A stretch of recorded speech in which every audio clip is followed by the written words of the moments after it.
Good evening, sir. I'm Dr. Kalpana. I wanted to ask few questions regarding medical field. Basically, is family planning allowed in Islam? And why generally people prefer MTP, that is medical termination of pregnancy, rather than your TL? And it's very difficult to convince them. For a TL, it's very easy for them to do a MTP. Why is it so? Sister being a medical doctor, she has given some short forms, MTP, TL, which may go bouncer to the most of the audience, but I being a medical doctor, I know what she's meaning. Sister asked the question about the concept of family planning in Islam and why it's easier to convince the Muslims to do MTP, means medical termination of pregnancy, rather than TL. TL means tubal ligation. That is a permanent method of family planning. So I'll club both together. As far as family planning is concerned, it's a very big concept, planning the family. And mainly people plan the family and they want to prevent having children, etc. So what does Islam say about this?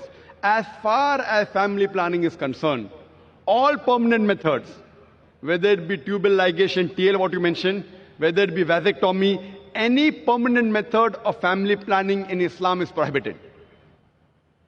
Secondly, any abortion, any MTP, medical termination of pregnancy, it is prohibited because you're killing a life. Unless it is a danger for the life of the mother. If the mother's life is in danger, that maybe she has multiple cesarean sections, and if the doctors say that she has had 4 or 5 cesarean sections, one more cesarean section means detrimental to her life, or she has some heart problem and she cannot take the strain of undergoing one more pregnancy. So in this case, the Islamic Sharia says, let a small loss take place to prevent a big loss. The life of the mother is more important than the life that is going to come in this world. In this situation, these methods can be used as a last resort. Any permanent method, whether it be tubal ligation, whether it be vasectomy, whether it be medical termination of pregnancy, only in these cases. Any other cases, it is not allowed. Why it's prohibited, all these methods? Because Quran clearly states in Surah Anam, chapter number 6, verse number 151, that kill not your children for want of sustenance, for it's Allah subhanahu wa ta'ala who will give sustenance to you and your children. Allah repeats that message in Surah Isra, chapter number 17, verse number 31. Kill not your children for want of sustenance, for it is Allah who will give sustenance to your children and you. For killing of children is a major sin. So based on this, killing any human being is prohibited. Even the life that's going to come in this world, all types is prohibited. As far as the other temporary methods are concerned, there are differences of opinion in the scholars.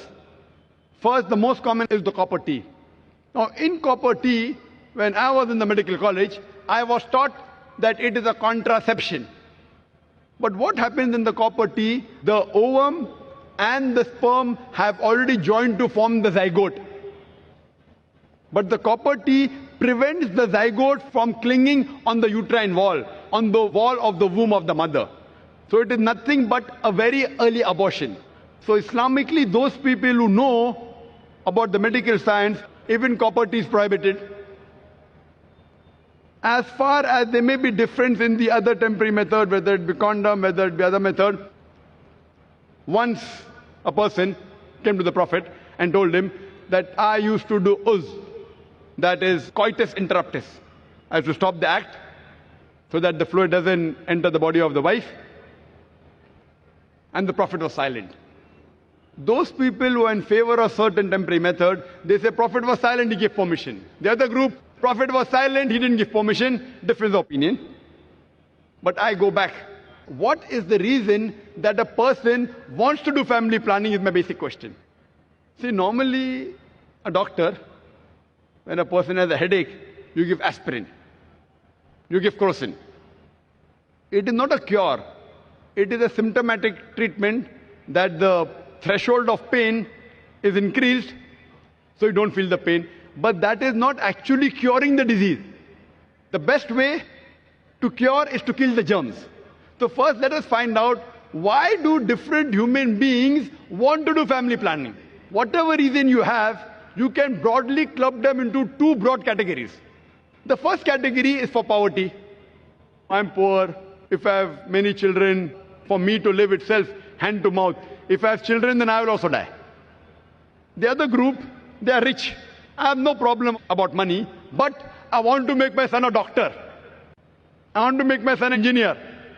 So they were family planning, so I can upbring my children better. Inshallah, we'll discuss both the cases. As far as the first case is concerned, regarding those people who are poor, Islam has a solution to this problem. In Islam, the third pillar of Islam is zakat. That is, every rich person who has a saving of more than the nisab level, more than 85 grams of gold, he or she should give 2.5% of that excess wealth in charity every lunar year. If every rich human being gives zakat, poverty will be eradicated from this world. There will not be a single human being who will die of hunger. So if your problem is poverty, Islam has a solution. And the person who takes zakat, he is not being degraded. And the person who is wealthy and giving zakat, he is not doing a favor on the poor man. Because God gave him wealth, it is his duty. He is not doing a favor on the poor people. And the poor people, when they take, it is not that it's an obligation they have. It is their right. So if poverty is the problem, we have a solution of compulsory charity, that is zakat. If every rich human being in the world gives charity, poverty will be eradicated. There will not be a single human being who die of hunger. Now the verses of the Quran I quoted earlier, two verses. Surah Anam chapter 6 verse number 151 and Surah Isra chapter 17 verse number 31. On the face of it, both appear similar, but there's a difference of chalk and cheese. The first verse of Surah Anam chapter 6 verse number 151 says, "Kill not your children for want of sustenance, for it's Allah subhanahu wa ta'ala who will give sustenance to you and your children." Surah Al-Isra chapter 17 verse number 31 says, "Kill not your children for want of sustenance, for it's Allah subhanahu wa ta'ala who will give sustenance to your children and you." The order is reversed. First verse says, "You and your children." Surah Isra says, "Your children and you." On the face of it, it's the same. Now, why does Allah subhanahu wa ta'ala reverse the order? Everything has a hikmah behind it. So the scholars, the mufassirin, what they say, the first verse, Surah Anam chapter 6 verse number 151, refers to the poor people. If we have more children, even I will die and even my children will die. So Almighty God says, don't worry, kill not your children for want of sustenance. It is Allah that will give sustenance to you and your children. The first verse refers to the poor people. The second verse for the rich people, I've got no problem of money, but if I have spacing, if I have less children, I'll make them doctors, I'll make them engineers. So Allah says, kill not your children for want of sustenance. It is Allah who will give sustenance to your children and you. Order is reversed. Now what is the solution for people who are rich? That's the second category. Just for your knowledge, I would like to tell you that I am the fifth child of my parents. If my parents would have done family planning, I wouldn't have been here. Do you think I'm a boon or a bane for society? In the world, in society, best profession, doctor, medical doctor.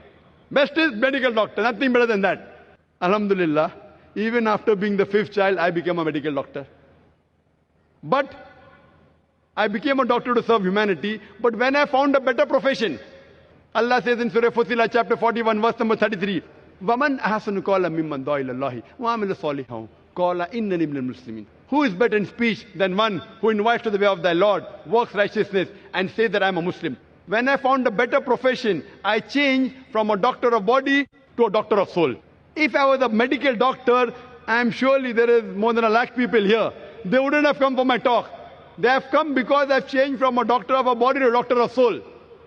I am asking you, I am the fifth child of my parents. Am I a boon or am I a bane for society? People have a misconception that if you have less children, you can have spacing and you can bring them up well. If you check the list of all the Nobel Prize winners and people who have got awards, best in world, best in science, best in sports, they aren't the first child. They are not the only children. Some may be. Some are second child, some are third, some are fifth.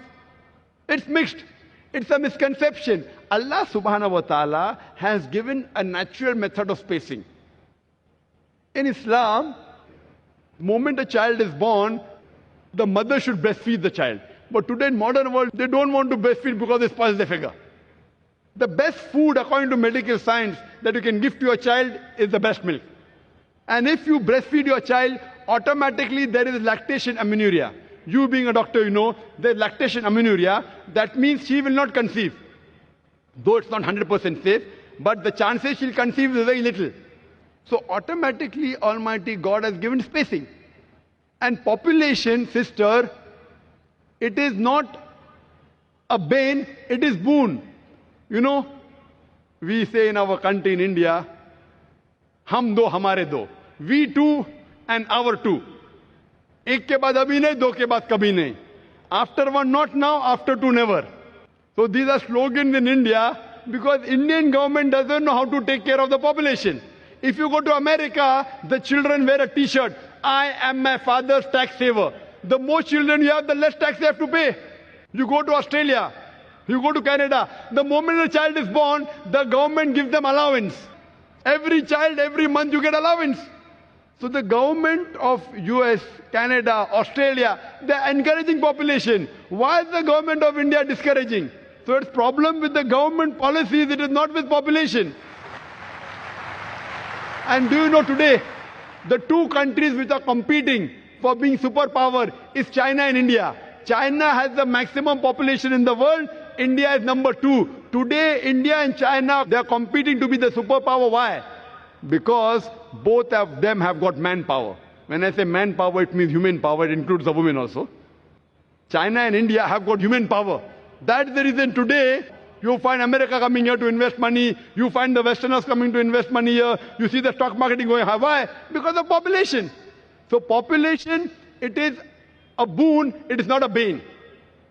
So even if you want to make your children doctors and engineers, don't think, you never know, your 5th child may become a doctor or your 2nd child. It is not that if you have more children, then you can space them better. Now there's a 3rd category, a unique category. Once someone told me, Brother Zakir, I'm rich. I'm not bothered about bringing up children. You know, I'm rich, so no problem of money. And I'm not bothered about making my son a doctor or engineer. I want to enjoy life. 3rd category. So I told him, even for you, if you want to enjoy life, the best is marry early, have children early, so that you can retire early. You know, there are certain communities in India, you know, Gujaratis and all, they marry early, 19, 20, 21. They have children immediately. By the time they reach 35 to 40, their children, they are on the seat of the business. So at the age of 40, they can retire. They have retired at the age of 60 and 70. At the age of 40, their children are taking care of the business. They can enjoy life. So even if you want to enjoy life, marry early, have children, relax, and enjoy life. Therefore, personally, as far as my opinion is concerned, I believe with those group of scholars. As far as family planning is concerned, Allah says in the Quran, in Surah Al-Imran, chapter number 3, verse number 54, Makaru makarallahu wallahu khairul makirin. They planned and plotted. Allah too planned. Allah is the best of planner. So if you think you can plan the family better, you're most welcome. I leave the planning of the family in the hands of a creator. It is the best. Hope that answers the question. Thank you, sir.